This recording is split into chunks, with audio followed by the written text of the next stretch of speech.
ভগৱান শ্ৰী শ্ৰী বিষ্ণুৰ মন্দিৰৰ প্ৰাংগণত উপস্থিত হৈছোহি। চ' ভিডিঅ' চাই থাকিব আপোনালোকে। এয়া বিষ্ণু মন্দিৰৰ ওচৰৰ প্ৰাংগণবিলাক। আৰু এই লগতে ফোন মাৰিছোঁ, তাৰ নম্বৰ বিজি আছে, এতিয়া পাইছোঁহি আমি। আৰু মই লগ পাই গৈছোঁ বন্ধুকেইজনক। সেই দূৰত সিহঁতে কিবা ইউটিউব চেনেলৰ কাম কৰিছে, সিহঁতৰ এটা ইউটিউব চেনেল আছে। চ' আহি আছে ওচৰলৈকে সিহঁতে। হয় হয়, লগত ভাল লাগিলে, লগ পাইছোঁহি মই মোৰ বন্ধুজনক। নমস্কাৰ সকলোকে। প্ৰথমে ইংৰাজী নৱবৰ্ষৰ শুভেচ্ছা জ্ঞাপন কৰিছোঁ। আশা কৰোঁ আগন্তুক দিনবোৰ সকলোৰে সুকলমে যাওক আৰু ভগৱান শ্ৰী বিষ্ণুৰ কৃপাত সকলোৰে দিনবিলাক ভাল আৰু সুখ শান্তি আৰু সমৃদ্ধিময় হৈ পৰক। আৰু লগতে বিৰাজদা আছে, বিৰাজদাক লগ পাই গৈছোঁ। গতিকে বিৰাজদা চেনেলটো আপোনালোকে ছাবস্ক্ৰাইব কৰি দিব, লাইক কমেণ্ট শ্বেয়াৰ কৰিবলৈ নাপাহৰিব। Thank you. আৰু যেতিয়া মই সৰু আছিলোঁ, সৰুতে মানে মন্দিৰটো খুব সৰু আছিল আগতে, অলপ পূজা কৰা স্থান হিচাপে আছিলে। কিন্তু এতিয়া যথেষ্ট ধুনীয়া কৰিল, ধুনীয়া দৃশ্যময় কৰিল, ভাল লাগে আজিকালি মন্দিৰটো। আৰু এয়া ভক্ত প্ৰাংগণৰ সমাগম ঘটিছে, মানে সকলোৱে আশীৰ্বাদ ল'বলৈ আহিছে ভগৱান শ্ৰী শ্ৰী বিষ্ণুৰ।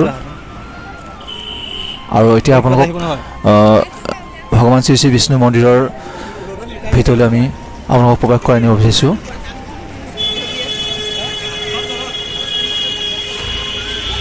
ধুনীয়াকৈ সজোৱা হৈছে মন্দিৰটোৰ ভগৱান ব্ৰহ্মা বিষ্ণু মহেশ্বৰ প্ৰতিমা।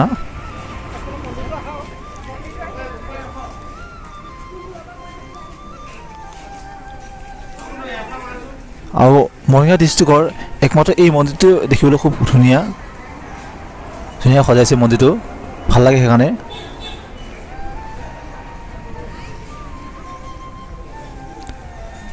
আৰু ভক্তসকলে সেৱা প্ৰাৰ্থনা জনাই আছে।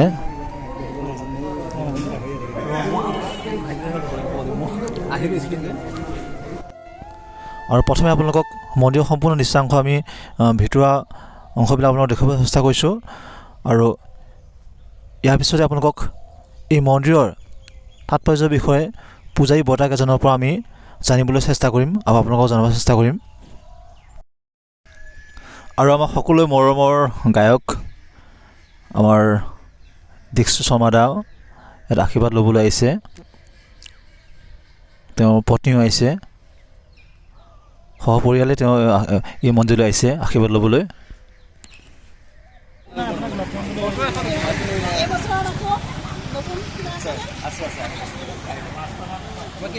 মোৰ নাম জিতুল শইকীয়া হয়।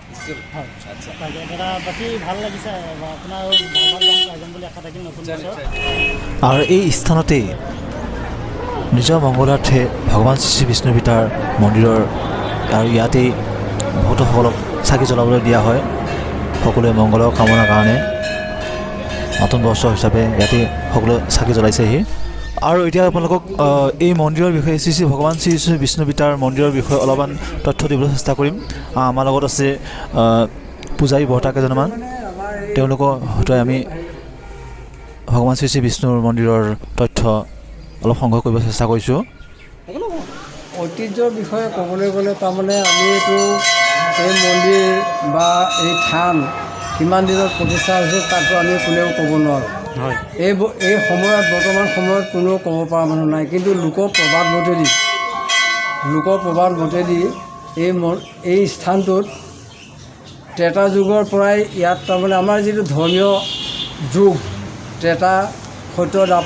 ত্ৰেতা দাপৰ কলি, তাৰ ত্ৰেতা যুগৰ পৰাই ইয়াত তাৰমানে প্ৰভুৰ উপাসনা চলিছিলে। আৰু তেতিয়া দিনত অৱশ্যে এনেকুৱা মন্দিৰ নাছিলে। মন্দিৰ হওঁতে বেছি দিন হোৱা নাই, আজি প্ৰায় 50 বছৰমানৰ আগত এই মন্দিৰ মানে নিৰ্মাণ কৰা হৈছে। কিন্তু তাৰ আগত দিংঘৰ হিচাপে আছিলে, এটা সৰু ঘৰ এটা আছিল দিংঘৰ হিচাপে। আৰু সেই দিংঘৰতেই মানে গোটেই ভাৰতবৰ্ষৰ যিসকল মানুহ, এইটোৱে একমাত্ৰ এটাই ৰাস্তা আছিলে, এইটো আছাম ট্ৰাংক ৰোড, এইটো 37 নেশ্যনেল হাইৱে, এইটো আছিল, ইফালেদি যাতায়াত চলে।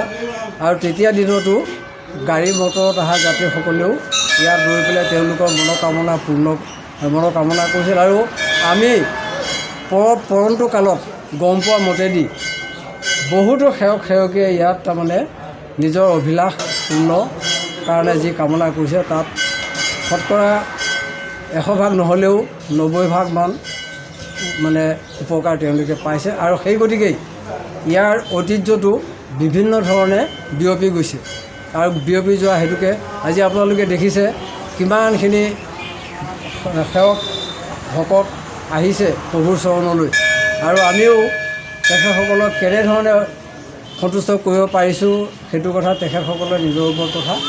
গতিকে মানে এই মন্দিৰ সেই ত্ৰেতা যুগৰে পৰাই এই ঠাইত ঈশ্বৰৰ মানে এটা আস্থান হিচাপে আমি সকলোৱে গণ্য কৰি আহিছোঁ। ঠিক আছে, ধন্যবাদ বৰ্তা।